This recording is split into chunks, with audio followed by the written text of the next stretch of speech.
जय हिंद मेरे प्यारे बच्चों, कैसे आप लोग। मैं धीरज सर आपके सामने फिर से बाजीराव ग्रुप के इस ऑफिशियल चैनल से आज फिर से हाजिर हूं।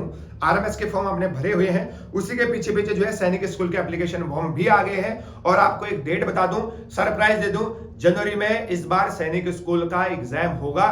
तो आपने बिना किसी आराम के, बिना इधर उधर जाए, बिना टाइम वेस्ट किए अपने लक्ष्य की तरफ बढ़ना है। और आपको इसी बार जो है सैनिक स्कूल की सीट जो है एक सीट लेनी ही लेनी है। इसके लिए आपको चाहे कुछ भी करना पड़े, चाहे आपको 10 घंटे पढ़ना पड़े, चाहे आपको 400 क्वेश्चन सॉल्यूशन करना पड़े एक दिन के, आप अपने विल के अकॉर्डिंग कितना आप पीछे चल रहे हैं उसके अकॉर्डिंग जो आप अपना एनालिसिस करेंगे हर मॉक टेस्ट में हमारे, और उसके बाद उस तरीके से खूंखार तरीके से आप अपनी पढ़ाई करेंगे। ठीक है, नया नोटिफिकेशन क्या क्या है सैनिक स्कूल का, इस बारे में भी चर्चा करूंगा। हालांकि लगभग सबको पता होता है, हमने अपने ग्रुप में भी डाल दिया है। ठीक है, लेकिन जो सैनिक स्कूल का प्रोस्पेक्टस आया है वो 80 पेज का है। अब 80 पेज अगर पढ़ने जाएंगे तो आपको हो सकता है कुछ चीजें समझ में आएंगी और कुछ चीजें समझ में नहीं आएंगी। मैं वहां से एक समरी निकाल के लेकर आया हूं, बहुत छोटी सी और बहुत ही इंपॉर्टेंट, बाकी आपको कोई मतलब लेना देना उससे नहीं है। अगर मैं बात करूंगा ऑनलाइन फॉर्म के एप्लीकेशन की, तो भैया आपको पता है ऑनलाइन फॉर्म जो है वो 10 अक्टूबर से 30 अक्टूबर तक शाम 5 बजे तक जो है आप रजिस्ट्रेशन कर सकते हैं। और उसके एक दिन बाद तक, मतलब 31 अक्टूबर 11:50 तक रात के आप फीस सबमिट कर सकते हैं। हालांकि 30 तारीख को रजिस्ट्रेशन बंद हो जाएगा।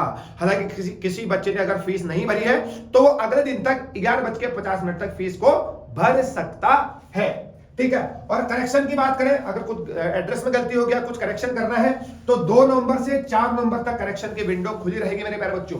ठीक है, और मोड ऑफ टेस्ट की बात करेंगे, पेन पेपर मोड होगा, वो हमारा बेस जो है आपका पेपर होने वाला है, ये भी आपको पता है। और आप बाजीराव में अगर पढ़ रहे हैं तो आप प्रैक्टिस कर रहे हैं ना, मॉक टेस्ट तो लगा रहे हैं, लेकिन आप घर पे एनालिसिस नहीं कर रहे हैं। घर पे जब तक एनालिसिस नहीं करेंगे तो अपने परफॉर्मेंस में सुधार नहीं आएगा।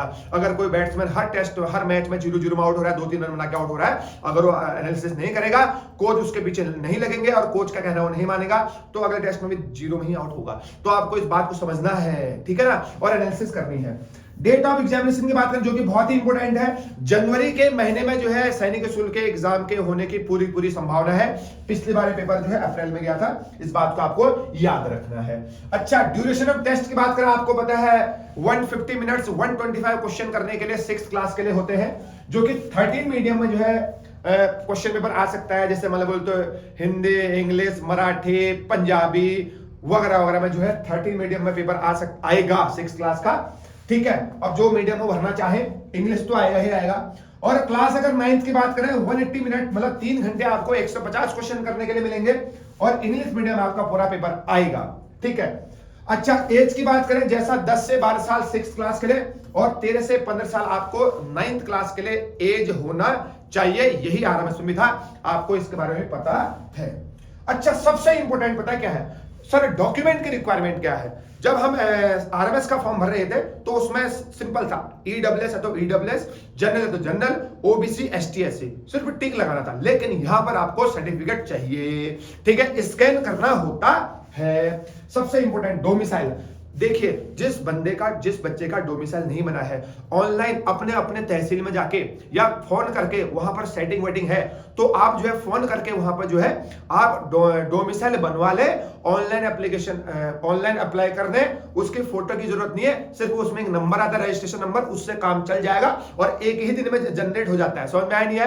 तो अगर कोई बच्चे हल्द्वानी में रह रहे हैं, उसका तहसील मुंशियारी पड़ता है या कहीं बागेश्वर पड़ता है, तो कोई बात नहीं, वहां ग्राम प्रधान से कॉल करिए कि आप इसका डोमिसाइल बना दीजिए, या आप यही नजदीकी सीएससी सेंटर में जाके भी जो है डोमिसाइल का अप्लाई कर सकते हैं। सिर्फ एक नंबर आता है, बाद में आपको सर्टिफिकेट आएगा, उसकी जरूरत अभी नहीं है।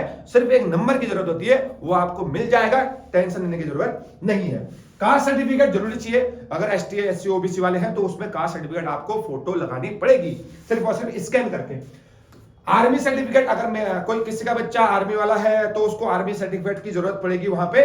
ठीक है, बहुत इंपॉर्टेंट है। फोटो आपको चाहिए, थंब इंप्रेशन, ईमेल और फोन नंबर आपको चाहिए ही चाहिए। समझ में आइए, ईमेल और ये तो आपको आरएमएस में थे ही, ये तो इंपॉर्टेंट है ही है। ठीक है, डोमिसाइल वेरी इंपॉर्टेंट, आप अप्लाई कर सकते हैं अभी। ठीक है, caste certificate okay, army certificate बिल्कुल चाहिए।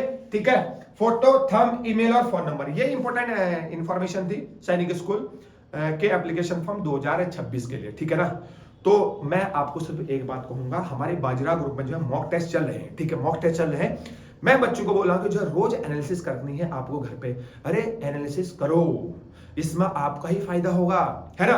आपको सिर्फ एक सीट चाहिए, आपको इस एक सीट के लिए मेहनत करनी है, कहां कितनी ज्यादा है कहां कितनी कम है उससे मतलब आपको नहीं होना चाहिए। मेरे को बस एक सीट चाहिए, मुझे किसी भी हालत में उस एक सीट को पाना है जहां पर मैं कमजोर पड़ रहा हूं, जहां पर मुझे मेहनत करने, अगर मुझे जीएस के सवाल गलत हो रहे तो मुझे जीएस के सवाल रटने पड़ेंगे। लाल किला कहां है, ताजमहल किसने बनाया, किधर है ना, कैपिटल सिटी किसको बोलते हैं, गेट ऑफ इंडिया कहां है, ये तो फैक्ट वाले क्वेश्चन है। लॉन्गेस्ट रिवर कौन सी है वर्ल्ड में, कॉन्टिनेंट कौन सा है, लार्ज सबसे बड़ा कॉन्टिनेंट कौन सा है ना।